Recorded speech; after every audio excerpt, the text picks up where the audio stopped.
Normally we do it for 15 seconds multiplied by 4 so that we save time. Then we also record the pulse. 15 seconds multiplied by 4, the number we get, that is the pulse rate.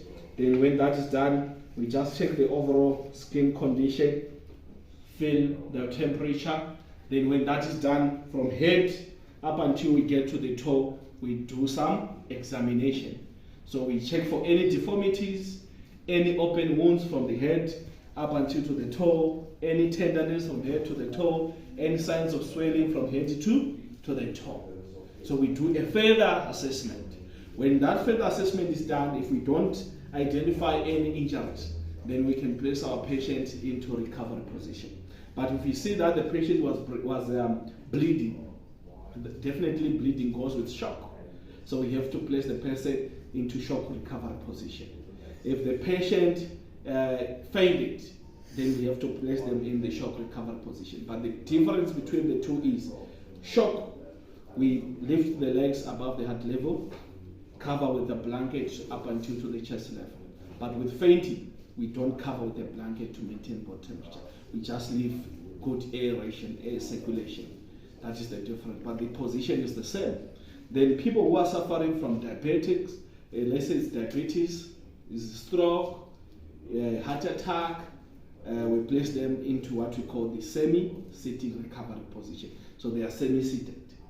Then we cover them with something warm to maintain the body temperature as well.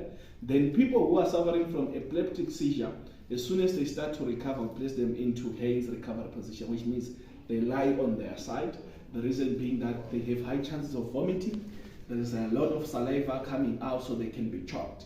So that is why we place them into Hayes recovery position. After emergence bed, again, Hayes recovery position. So I'm gonna demonstrate stage 3 and stage 4. But for now, I think I've demonstrated to you stage 1, where we started by assessing the theft, making sure that you yourself as a first aider, you are protected against some transmittable diseases and viruses by washing your hands, wearing gloves and proper PPE, making sure that you don't even infect the casualty.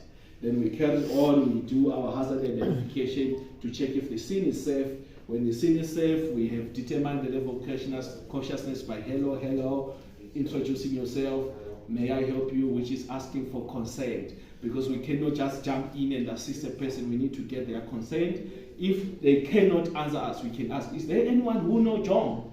And if there is anyone, they can give us the consent. But if there is no relative, the person cannot answer, looking at the situation, we can imply the consent. Then after getting the consent or implying the consent, we carry on with assessing our airways, checking the person is breathing as well as circulation. If there is no breathing, artificial ventilation. No circulation, chest compression.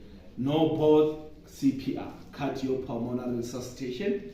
2, artificial breathing, plus 3, chest compression on a cycle of 5 per 2 minutes. And that must be repeated continuously up until you get so exhausted or up until the professional medical assistance arrives.